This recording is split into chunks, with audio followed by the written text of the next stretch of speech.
Good morning, everyone, and welcome to the Renew Podcast. I am your host, Kristen Andre, and back with me in co-hosting duties today, we have the one and only Mia Andre, who is, we had on here co-hosting probably a month ago.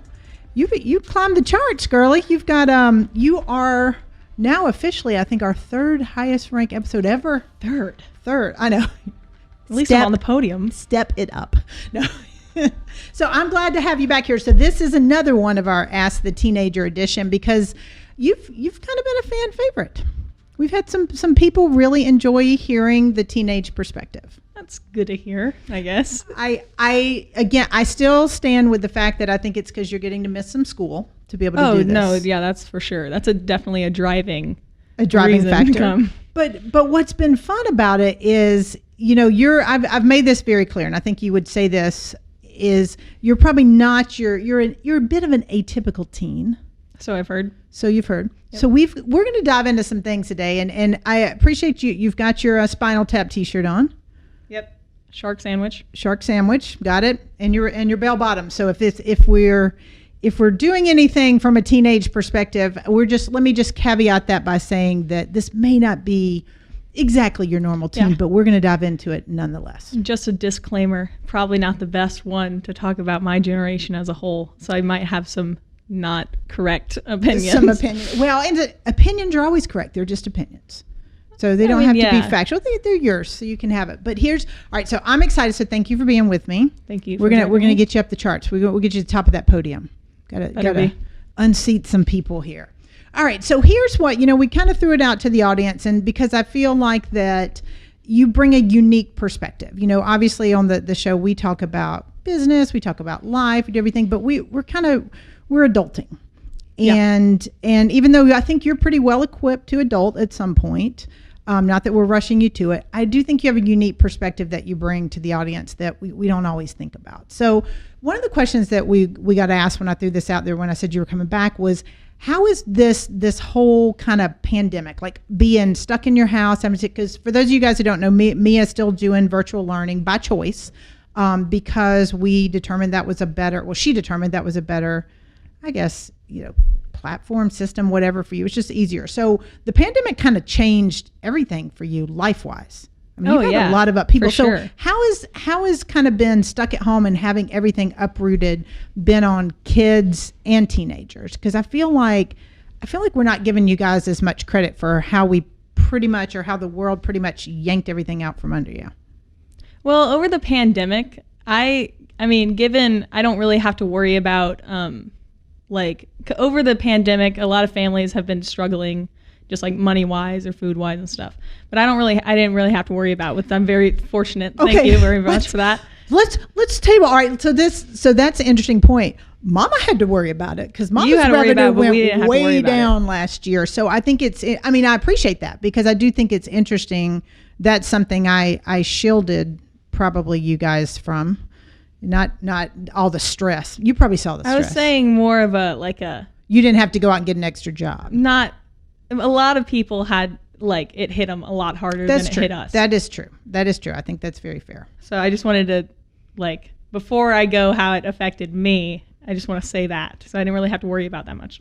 Right. So it gave me time to dive into things I like, and I found a lot of more interests that I like filming and music and stuff. I got to dive into it because I had a lot of extra time, and I wouldn't have been able to do that over a normal year. Right.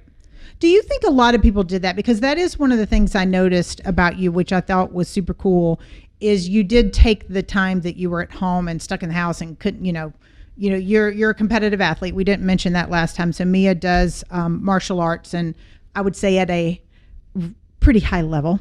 She's ranked, she won't say this, she's ranked in the world, top in the world in a lot of her events. So you can see her pulling away from the mic. This is where she starts blushing. But you're a very competitive athlete. Yeah. So we spent a lot of time before the pandemic traveling and tournaments and training and stuff. So you had hours a week that... We had a very strict routine before quarantine. It would be school, karate, dinner, bed. That's all we had. We didn't really have any extra time to do anything. So you found, and I think a lot of people found themselves with more time on their hands during the pandemic. But do you think a lot of kids use that time productively or to do something cool? Because I think that's what was neat is you did use it to kind of learn some new stuff. I think some kids did for sure, because I noticed when we went back to school, because I did go back to school in person for like a week and a half, but like I noticed that a lot of people have like changed, like not like looks wise or anything, but like personality wise, and they kind of found what they like doing and stuff, but others didn't. It's just like a matter of your personality and how like driven you are. So what is, I mean, do you see as a whole, and I know you don't know, we're not going to make you talk about the whole generation, but kids these days, what are they into? It kind of depends, because as a mass, they're very into like pop culture and like, I don't know any of the current bands or artists or whatever, but like those and TikTok and Instagram and things. So that was one of the comments we got, that it seems like kids today, like we as adults, we just look at them as the selfie culture, the TikTok culture. Is that accurate? I mean, it's half accurate, but you have to think about, because it like TikTok and social media and stuff came out when we were little, we're automatically going to be labeled as that, like that generation. Yeah. But like when you were little, they didn't have that. But if you did, it would have been put on you anyway. Yeah. So it's kind of just like what's out currently, and that'll be put on that population of people. So let's talk about during when quarantine first started, because you dove into a few little interests that you have. How do you, as a teen, and that's what's been kind of neat is to see, because I've said this on the show before, you and your sisters are all very, very different in cool ways, like all really unique, I have really cool kids, so I'm very fortunate. But you dove in to some interests. So how do you figure out, like, how can kids figure out what excites them? Was it just a matter of something bubbled up? Because you don't tend to follow peer pressure in terms of what to like. Oh, no. Like you're not liking Cardi B because everybody else is liking Cardi B. You just kind of find your own thing. So how can kids do that? Because I think that's a cool quality. I don't know if there's like a recipe to do that, because that didn't happen for me. I just like, I'll give you an example. I got into comedy and old comedy stuff, like writing and post-production of movies and things, just because I watched a movie that I really liked and I got into the cast. So I kind of just fell into it. I watched like the Blues Brothers and old SNL, and I got hooked on all those people, and it got me into different things. So it's more of a kind of having an underlying interest and then it kind of being brought out by something else. So with your underlying interest, this is where I think, and I'd love your advice to parents. I'm not saying that I'm going to follow the advice that you're giving. I wouldn't think you would. I'm just curious what it might be. Okay. Because I know a lot of the movies that you've watched and everything like that, and your interest are ones that, like, I wouldn't have been saying, yes, let's watch SNL, because I personally wasn't allowed to watch. I think I was 35 before my mom allowed me to watch SNL. That's unfortunate for you. I'm so sorry for that. It is unfortunate. But as you think about it, like, what do parents need to do to allow kids to explore safely, to explore their interest? Just back off a little bit. You guys are all a lot of you guys are very, I like how she's Kevin. Not you, Ma. It's totally me. I said a lot of you guys. I didn't single you out. Yes. You kind of, everyone is kind of like overbearing at some point. Like there's a lot of restrictions on what we can watch or do or where we can go and stuff. So if you were to tone those back a little bit, it allows us to figure out and branch out a little bit. I agree with that. And Angie just commented, she said self-motivation's missing for a lot of kids and adults. And she said so many people just show up and just are showing up and being responsive. That they're not, that initiators, people that take the initiative to kind of dive into something, stand out. And I think that's what's been interesting about you, is because people kind of gravitate to it because you do just dive in. But it's hard sometimes. I mean, do you get that it's hard sometimes for the parent? Why do you think it's hard for us to let you just dive in? Because we're like your only offspring, and you're like, I got there's a bunch of you. There's 3 of us, and you're still very like. I know. I am that parent, but like not to the point where it's getting like, Mom, chillax. Almost to that point, but you're kind of not crossing that boundary. Okay, yet. Well, good. Yeah, so you're getting better. All right, so thank you. Appreciate. But so during the pandemic, we've allowed you to dive. Your dad and I both have allowed you to dive in.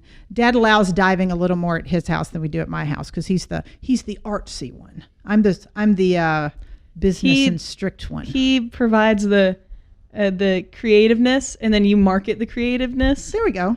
Yeah, that's perfect. Kennedy with her jewels. That's right. Just beat it. We did have our youngest just launched a jewelry line, Just Beat It, which is great. But all right, so as you're diving into these passions, you have, and Mitch said that. He said, I think you earned that right, which you clearly have done. I agree. So I feel like letting you dive in is one thing. As parents, we could do a better job of saying, all right, let's explore.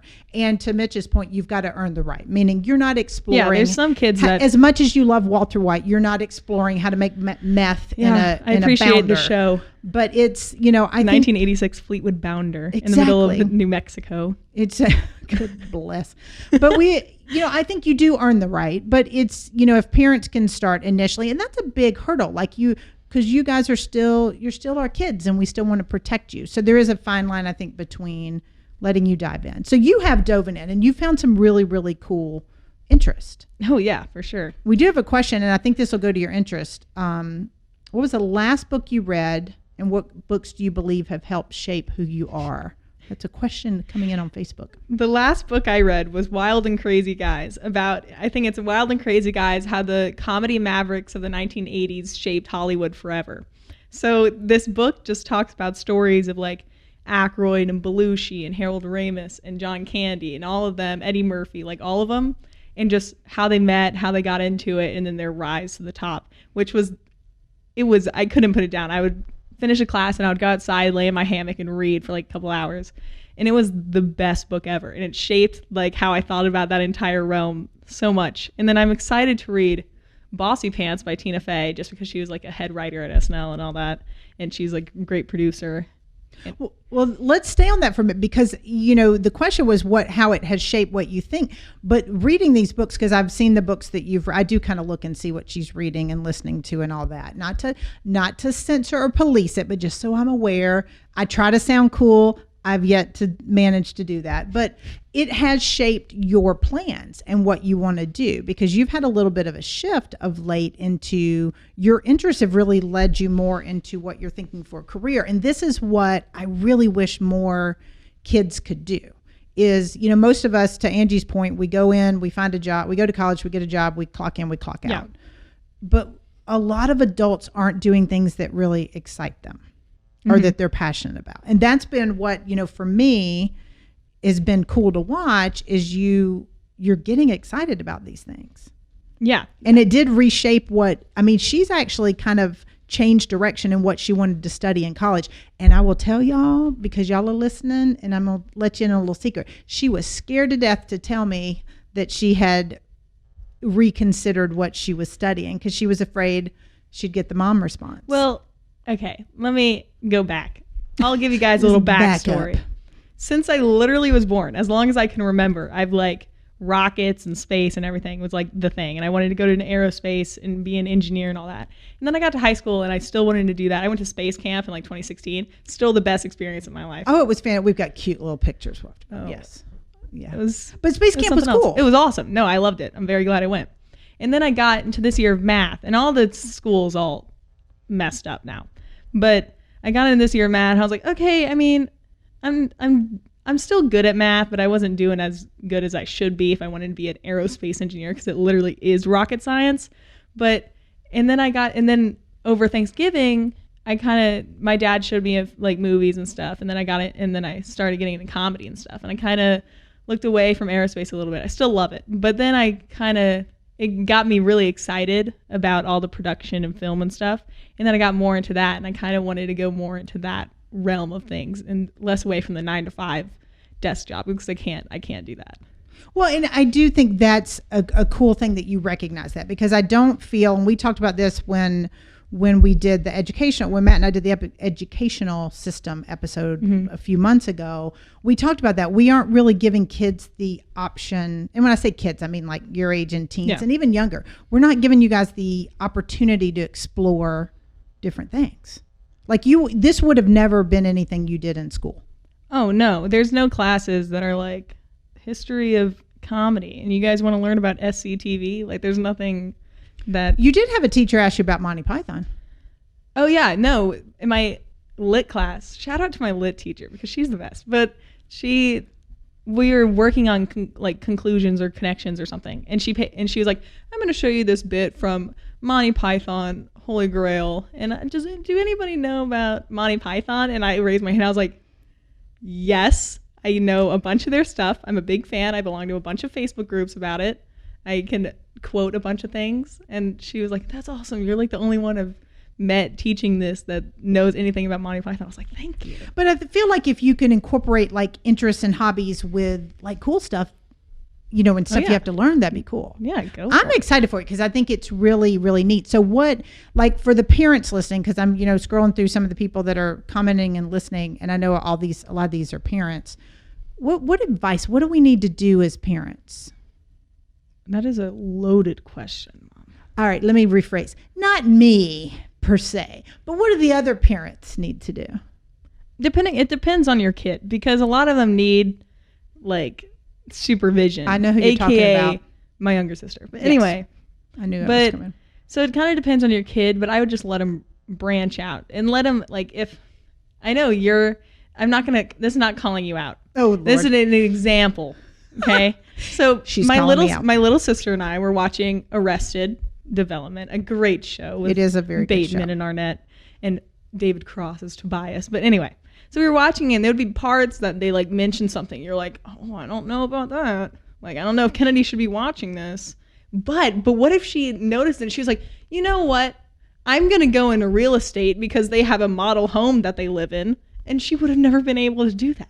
So you got to everybody's got to lessen the boundaries a little bit so that people can branch out. I think that's fair. And I appreciate, because you and your other sister called me out. They're like, "Mom," I mean, that's how they call me out. They're like, "Mom, loosen up."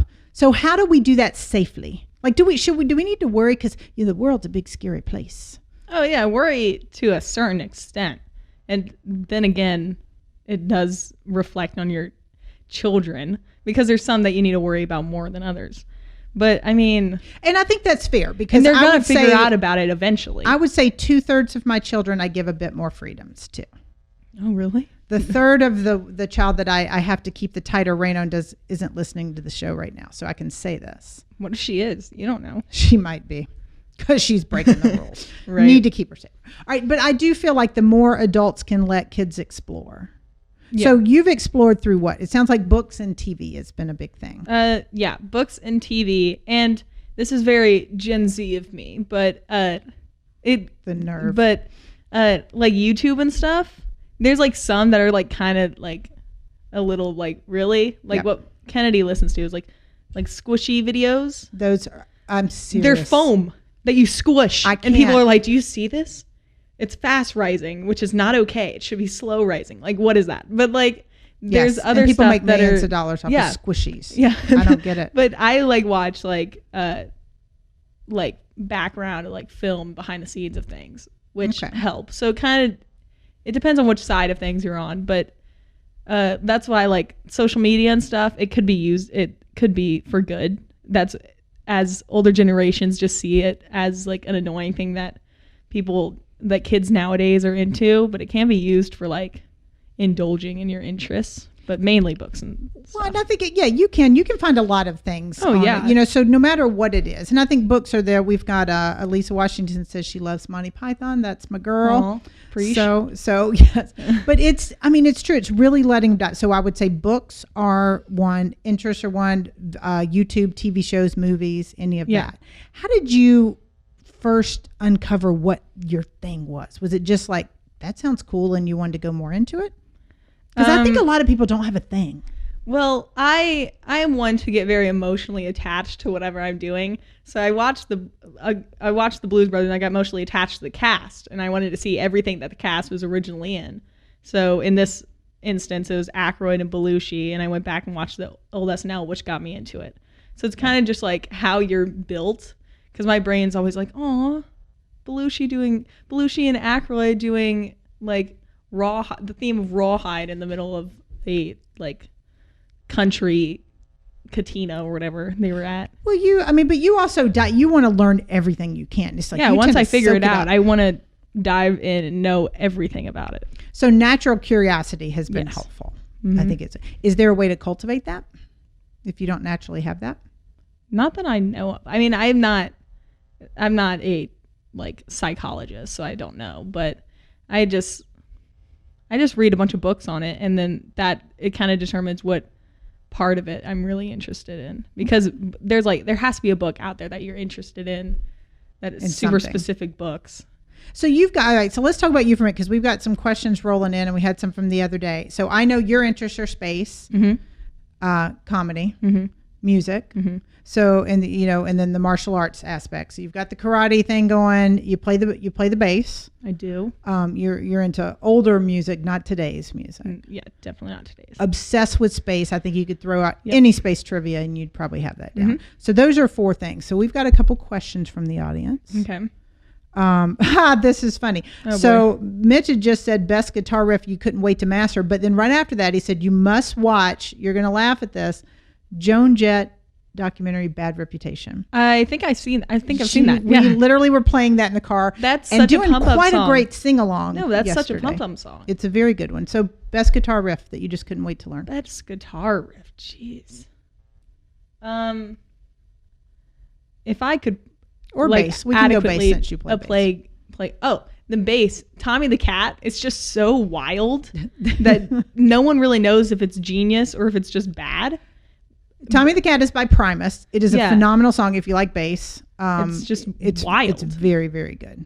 Or very Addicted to That Rush by Mr. Big, because just when it comes in, the tapping, I'm like, that's it. It's over. But the guitar, it's like, that's hard, because there's like good songs where the guitar stands out a lot, and then songs where it's there, but it's just so good. I like The Ocean by Zeppelin, okay? Because it kind of kicks in and it's like and it's just like gorgeous, and I could listen to it for hours. So that guitar riff for sure. I think that's good. Well, and it's you've got some different, what I like about it is you can still appreciate it even though if you can't play it. Oh, and that's where I think it is just trying, as you're diving into your interest, it could be something that you either want to learn to do yourself, or it could just be something that you appreciate the beauty and the skill that's required behind it. All right. So aside from music, and we've got a bunch of questions rolling in music, because we got a lot of music fans watching, which I love. And Mitch, we'll get to a couple of those in a minute. But what other, let's talk about space for a minute, because I think, and this will lead it, I'm going to ask you a different question. What's interesting is all of your hobbies are very different. And that's what I think I'm pretty much all over the place. You're all over the board in a good way. And I think that's really cool for a teenager and for anybody, honestly, because I got challenged one time by one of my shrinks, asking me about my hobbies. And I'm like, I don't really have any. Like every hobby I had, it seemed like it was something you were into or one of your sisters. And I kind of just followed along with that hobby. So I love the fact that you've been able to cultivate it. But I think it goes to your influences and your role models. So, because these are all across the board. So tell me your 3 or 4 biggest influences, because I think you guys, and I think I know who she's going to pick, but I think this will kind of show how you can have interest in different areas, which I think is cool. So who are your biggest influences? Okay, I'm going to go by category. So do you want to hear comedy, music, or space first? You pick it there, Sweet Pea. Okay, I'll go space first. Okay. Commander Pete Conrad. He was the commander of Apollo 12, my favorite space mission, just because why not? Because we of course Dave always Foley have from Kids in the Hall played him in From the Earth to the Moon. Anyway, so Pete Conrad, he sadly passed away. He was known for his colorful language, and he was always like very out there, and he like didn't really care at colorful language, like the cussing. Oh, a lot of the cussing. Is this where you get the cussing from? No. Because your sister ratted you out and said, Mia cusses a lot. Yeah, I just don't do it around you so I don't get in trouble. Thank you. Anyway, Pete Conrad. I love him because he's just like, he doesn't really care about like what other people think of him. And he's like this great mind. But I like the fact he doesn't care what other people think. I think that's a great trait to have. Yeah. And I mean, he was a test pilot, so he really I don't have let that go trait. of a lot of things. But when a astronaut passes away, I think it's in Houston, they get a tree with lights on it, and they're usually all white. Like there's a field of all white like lights on trees. And there's one little tree that has colorful lights, like Christmas lights. And it's Pete Conrad's tree. And it's my favorite thing in the world because they like acknowledge the fact that he was different from everybody else. And I'm very excited about it. And then when it comes to music. All right, stay on space for a minute because we had a couple questions come in. Okay. What do you think about Elon Musk and Mars? I just wrote an essay for Lit about Elon Musk and Mars. Elon, I mean, kudos to him for being like having no money and then being like one of the biggest people in the world. But like, and I think I might like piss off a few people, but I think colonization of Mars would be awesome. It would be because the Earth, given what is happening to it and everybody crazy, everybody's like kind of destroying it. There's a certain point where there's like a point of no return for Earth. And we could use experiments and things on Mars to figure out how to do it. Because we have to grow stuff on Mars. And when Earth is like in its decline, knowing how to grow stuff on Mars that's a very, like, you can't do that. It would be helpful here. So there's like benefits to it.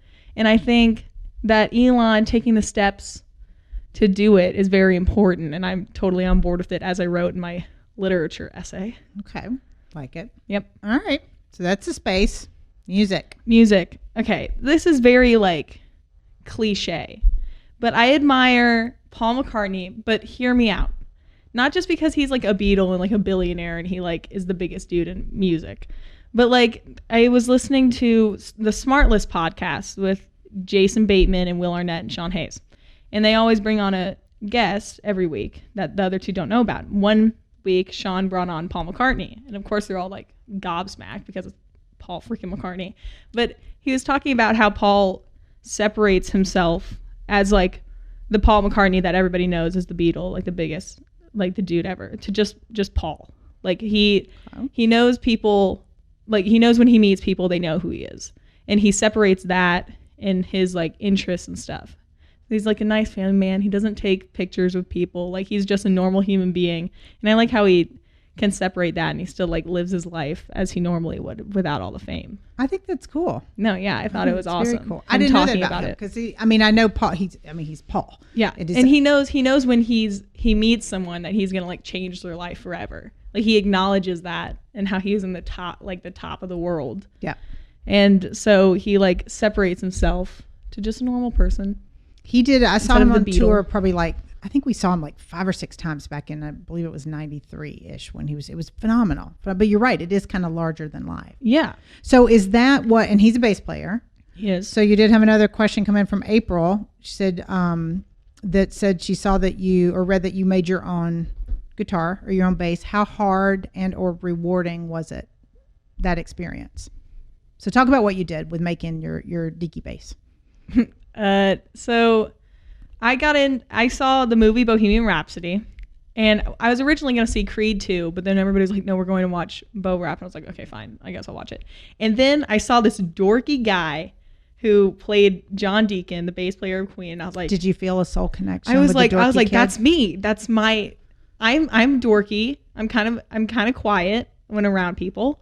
So I was like, that's me. So I was like, John Deacon, he's the best. Like, yes. And then I got into all the classic rock more than I have been before. And then I started playing the bass because my dad can play the bass like crazy well. And I was like, okay, I guess I'll learn because I have a great teacher and I'll be able to do it. And then for my birthday, I got a custom thing and I was like, I'm putting Deke's face on the pick guard. And Dad was like, bet. So we did it. And then, so that's my Bismillah bass. I like it. It was fun because you awesome. did very much get into Queen after that. Oh my gosh, yeah. And you were forced to see it. See, you would have been into Creed. I was about to see like Creed. I bet it was a fine movie, but like you would have missed. I would have missed on everything that I've like so it's come to interesting love from though. Like right, so like one little decision, which movie theater you walked into, if you pay attention to the clues, can really spark something different. Yeah, I was like, I would have never gotten into. like I liked classic rock and everything before that, just because my parents' background. But like I wouldn't have gotten into it. I wouldn't have played bass, like gotten into playing bass and all the old stuff. And then I was, but having seen Bo Rap, it got me in all of that, which I'm eternally grateful for. I know. I like, but it's one of, and this is why we all need to pay attention, like the little things that spark an interest going down that path, allowing yourself to go down that path. Because like you said, you saw it, and then you don't. We've seen Bo Rap like 50 times. I know all the words to it. We know all three of my kids know every song to Bo Rap. They know every song to Hamilton too. So it's whatever strikes an interest. There's a lot of singing going on at our house. Unfortunately, I am the only one that lacks talent. Not the only one. Lack talent, Mom. It's just talent in another field. Yes. Don't put yourself down. Thanks there, sweetie P. Yeah, no problem. Appreciate. All right. So now we did have one more question on music. April wants to know if you saw the Carpool Karaoke with Paul McCartney. Did I see the Said it was yeah, it was best awesome. They episode ever. They were driving around Penny Lane and they went to Paul McCartney's old house. And what's funny about that is Corden and McCartney went to McCartney's old house where they wrote what did they write? I don't remember. But he would like showed where everything happened, and when he would play a song that originally was one of the Beatles hits that he wrote when he was like 15 to his dad, and like what room that was in. And the girl who like worked there, because it's probably a museum now, I'm guessing, was like made Corden and McCartney pay for their like tour basically. Oh God, that's fantastic. I think that's so funny, and I love that Carpool Karaoke. I watch it all the time. That's a good one. And it's, Mitch points out before we move on to the comedy piece that, Paul, he said he met him once buying bananas, and he talked to his little kids who were younger at the time. And it says, my kids are named Harrison and Georgia. And he asked why I didn't name one of them Paul. And he said he was so low key. And that's the way you have to act around people like him. So like the big stars, I think you do appreciate the fact that you tend to like the big guys who are low profile. I love when like celebrities or big names are like human, Yes. Because from a normal person standpoint, you don't think that a giant person like that could like be normal. Yeah. So it's like that. And that leads me to another person I admire. Your third person, new category, comedy, and it's Bill Murray, because Bill Murray, everyone knows who Bill Murray is. He's like a great actor. He can do everything. Everybody's like, oh, it's a Ghostbuster, Groundhog Day, whatever. But like, he was on the National Lampoon Radio Hour, and then he went to SNL, and then he got in Ghostbusters, and then led into a bunch of stuff. And he doesn't have a team. He doesn't have like an agent or anything. He has a 800 number. Are you serious? Yeah. I didn't know this. I know. That's what I love about him. He has an 800 number, and you just call that number, leave a voicemail, and be like, yo, Bill, there's this role that I want you to play. Like Clooney had to leave a voicemail for him, just see if he wanted to be in his movie, and just hope that he got it. We should call him. Let's call him and see if he wants to be on the podcast with you next time. Are you kidding me? You'd cry. Mom, She would cry. She'd skip. I'd drop out. Yeah. But he's just like, and there's this documentary. I don't know what it's called. I think it's like, stories from Murrayland or something like that. I don't know. Stories of Bill Murray or something, where it's about how he'll just show up places. Like he went to a house party where a band was playing, and he just walked in. And he was just playing the tambourine, just sitting there, like at this normal house party. And then the police came from a noise alert, like a noise complaint. And he walked in, and he like put his arm around the police and walked him inside and was like showing him around and stuff. Just this random person's house. Or at another party, he like did the dishes or something. Like he's so like he just is so chill, but he's like one of the biggest people ever. So the theme I'm seeing with all the people that inspire you is the normalcy of them. Yeah, they're all like really big, but they're like just normal humans, and they like vibe with everybody else. I like that. Yeah, it's awesome. I like that. So, all right. So that makes me think, because you have never been one to be. I don't want to say starstruck, because you would totally be starstruck if you would literally not be able to speak if you met. I would cry. You would. I know you would, and I'd have to translate for you. Yeah. But you've always been a person who isn't was not dishing the Kardashians, but like you haven't been into the glitz, the glamour, the fame, and then like you like the realness of people. So how, and I think that's awesome. And it's, I always talk, I always talk about being you and being unapologetically you, no matter what that looks like. So why don't more people do that? Why can't more people just figure out who they are and be them? Because I think if you could figure that out at your age, which I think you're on a really good path to do, that would people be so much happier. Yeah, but they're kind of scared to, based on like how everybody else reacts. Because nowadays people get really fed up over things. And you think they do? Mom, I'm not getting into that. You told me that's a red light. I told yeah, that's okay. Go ahead. But people like because they're scared of how they're going to react. Yes. They get their I told her I didn't want her going into this because people get their pants in wide and I get all upset about it, and I didn't want her getting fussed at about it. But proceed. Yeah, so people they're scared of what other people are going to think of them once, like if they say that or something, How do people let go of that? How do teenagers let go of that? Well, it's really hard to let go of that because that's how your brain's hardwired. Others, it's easier to do it than like normal kids, but like it's really hard. You need like a lot of time to like deprogram your brain because that's just how you were raised, how you grew up, and you're just like biologically hard to like change, Yep. Yeah, I think it's but it's how you grew up. But you're 15, almost 16. You got to sit. Her 16th birthday's coming up next week, so we got all this wisdom. Can't even drive a car yet, but we've got. I can drive a car. You can drive a car. You drive solo. You drive. That's right. That is true. She drives better than I do. Yes, I do. But all right. So you've got all this wisdom. So like, at 15, 16, you're figuring this out. And I hope that this won't change with you. I can tell it's just kind of ingrained to you. And I think your sisters, it's like this too. But it's hard when you get to be 40, 50, even 30 to change things up.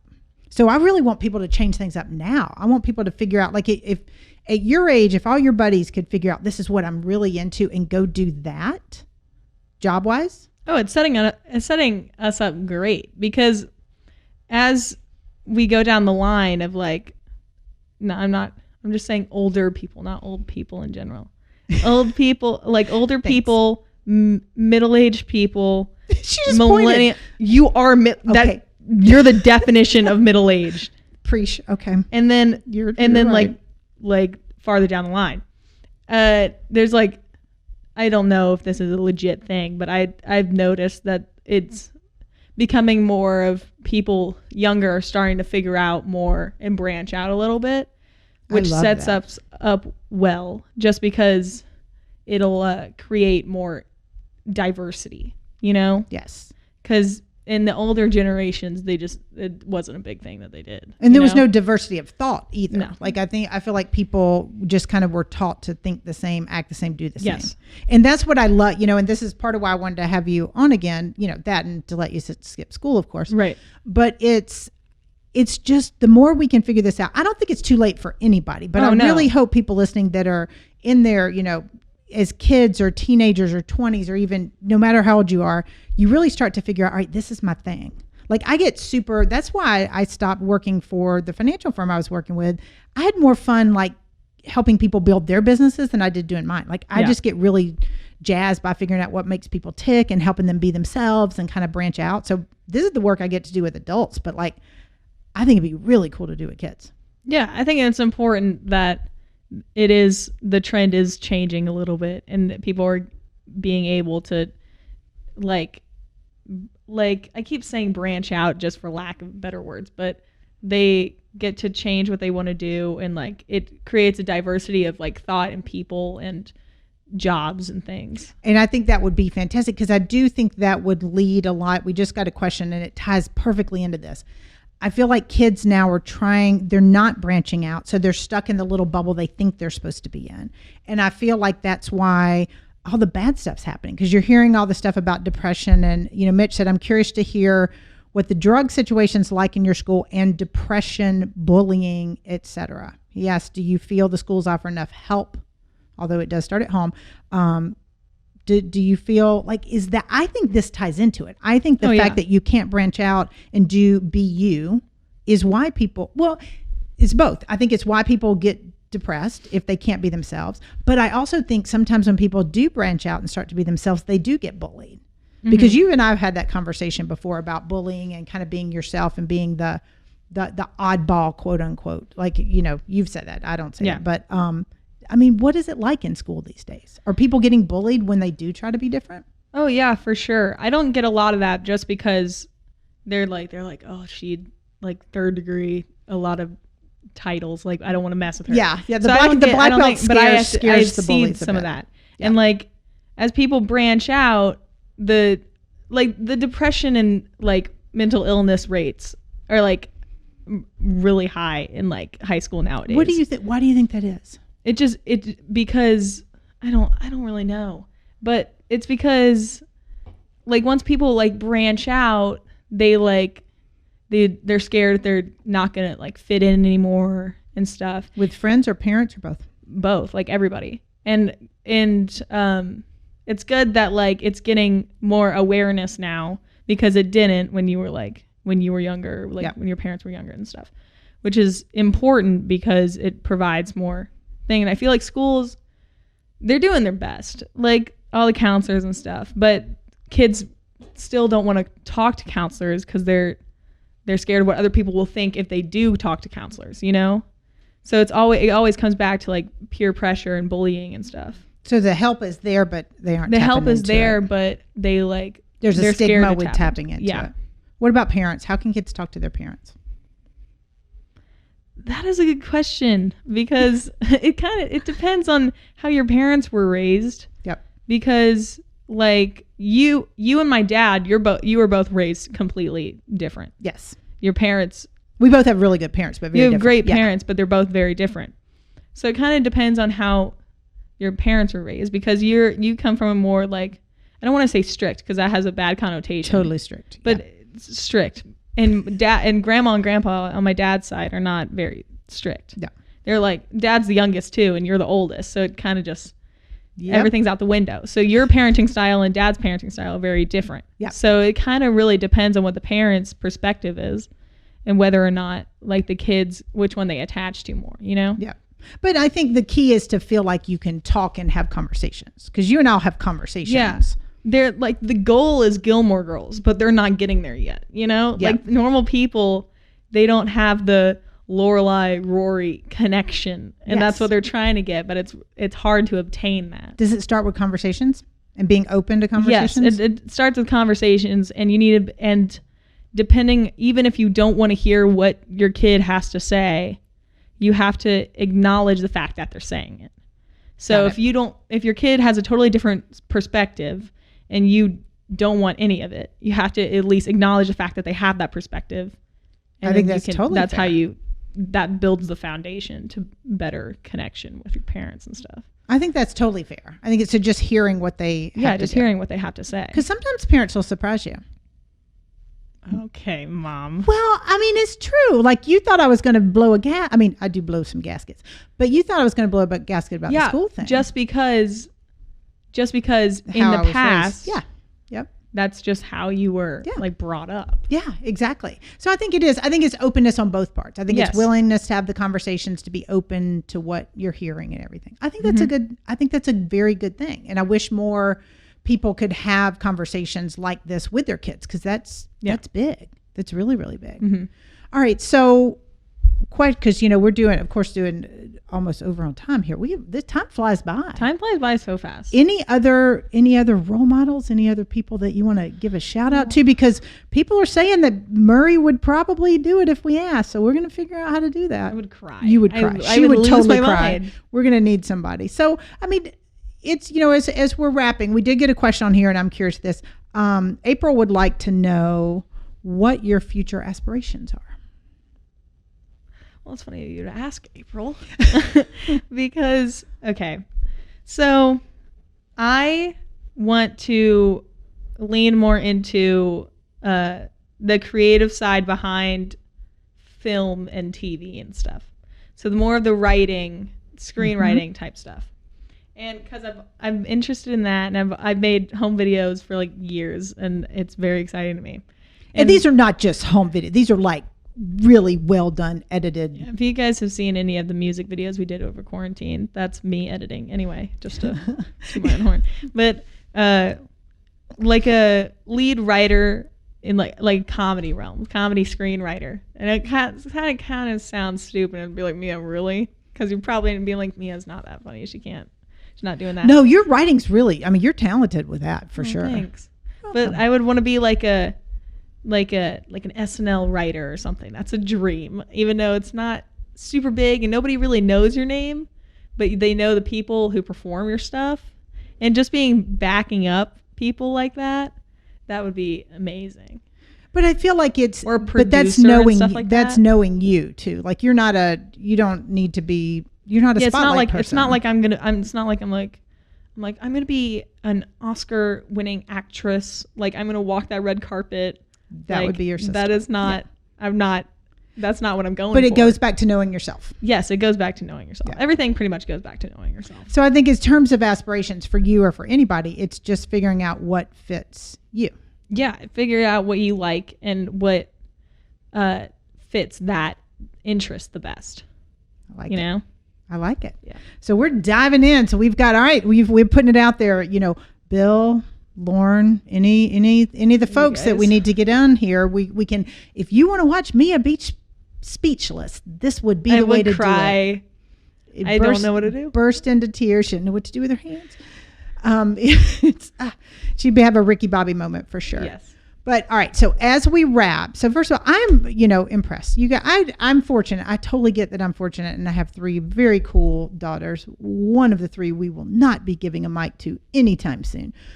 But I love the fact that you are courageous enough to have the conversations and to call, because you call me out. We're not going to put all that on the air, but you call me out when I need to be called out. Yeah, because people need to learn to do that, because things aren't going to change if they don't call people out. And I think that's true. And I will say, she does it in a very respectful way, usually. Sometimes. But it is true, but that's what starts dialogue. So for kids, adults, spouses, brothers, sisters, whoever's listening, you've got to be able and willing to have the conversations. First and foremost, identify what it is you want and who you are, what you want to go after, and then be willing to have the conversations with the people you need to have conversations with. Yeah. And that comes like figuring out really who you are. It comes in any stage. Like you don't have to do it when you're young, because of, I think your demographic of people that listening to this podcast are not my age. So even they'll be like, I kind of like this, and they can dive into that. Once we've taken our Metamucil and have tuned into the podcast. Once they figure out their I'm not going to say that. But it's, but whatever age it is. I think this is universal. This is a universal truth you're spitting out here, Miss Andre. Oh, I appreciate that. Thank you. I just say it. Just say it. I just say it. So, all right. So as we're wrapping, parting advice to the masses, both the young whippersnappers and the elderly folks my age who happen to be listening. What do they need to do? Okay. What is your advice from the heart of a teenage boomer? Whoa, now. Anyway, okay, I'm gonna look in this camera. Just talk to you guys. Have conversations with people and don't freak out about it, because that's coming from young people and old people. Because, Mom, when you're open to everybody's opinion, not everybody, that gets a little your people. Iffy.